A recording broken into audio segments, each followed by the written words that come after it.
Alright. So another topic, base and exponent. So kung saan base and exponent, so kini kay mateknik man, diretso ta sa mga example. So na common example na nito. Nga niyo kita hay. Number 3, nya square. Ay gamay nga number daw, sabaw. So ito i-describe na siya. So base and exponent kani mo ni base.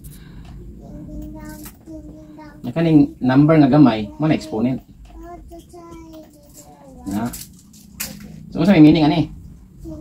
So kani base and exponent nara sa meaning. So kani man kung ngani ra nga representation mura bag shortcut or minugbo ni sa kuan kanang multiplication. So take note di ay ang strong foundation ani is multiplication kay kinahanglan iba ka multiply.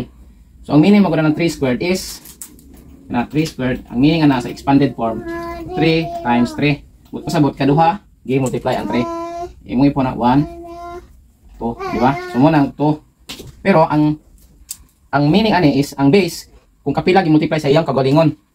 Mo na yung number sa exponent. Example.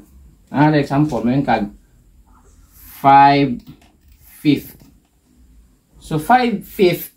So ikalima, but pasabot kana ingana na siya sa expanded form 5 times 5 times 5 times 5. 1 2 3 4.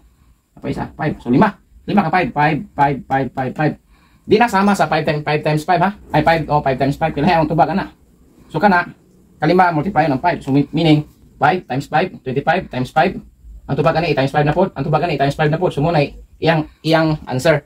So, tanawa mo, medyo ang multiplication kay di na siya normal ba? Medyo tinagas na siya nga multiplication. So, kasagaran, pag tagas na mga number ani, kung maglisod ang multiplication, palaban na calculator. Yes. Pero at least kay bawo mo nga kani ang meaning ana is imo sa expanded form ngali siya. So di ba? So atong tubago ni. So 5 times 5 25. Atong tubago na. 25 times 5 is 125 ani. 25 to 10 12 125 times 5 na po.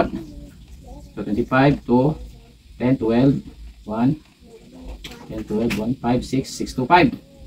So ano to? 25, 125, 625 times 5 pag yun.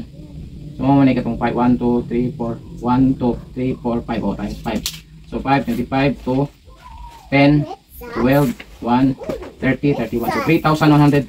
Ang tubag din na is 3,125. So check ninyo sa inyong calculator. Basta mo na siya. Kalima, gibalik-balik o multiply yung 5. Mag-abot siya 3,125. So double check na lang kay murag gimanual mo na to pag multiply. Nya basi nasayop ko ba. Okay? So another example, 2 cube. Cube niya basta tulo 3. Subot pa sabot, kuan ni siya 2 times 2 times 2, tulo ka 2. So ang tubag ani 2 times 2, 4 times 2 8. Diba? So 2 cube is equals to 8. So mo ni ang itong normal niya, base exponent mo ni ang gitawag og expanded form. Expanded. So may isa ninyo nga i-convert into expanded form. Oh, yan na expanded form. So imong buhagon ra ba? So kung kapila na pila ang number dire, pila exponent, mo sad na ang number sa to imong multiply. Example, tahay 4 fourths. 4 fourths. So kana expanded form 4 times 4 times 4 times 4. Diba? Upat ka 4, 1 2 3 4, upat ka 4. So 4 times 4, 16 times 4, 64. 16 times 4, 24, 2, 4, 64 times 4 is 16, 1, 24, 22, 56. So kini dai 4 fourths is 256.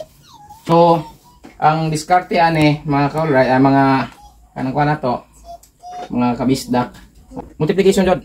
So practice yung multiplication katong kung kita di man allowed ang mga sa elementary di mo allowed mo gamit pag calculator.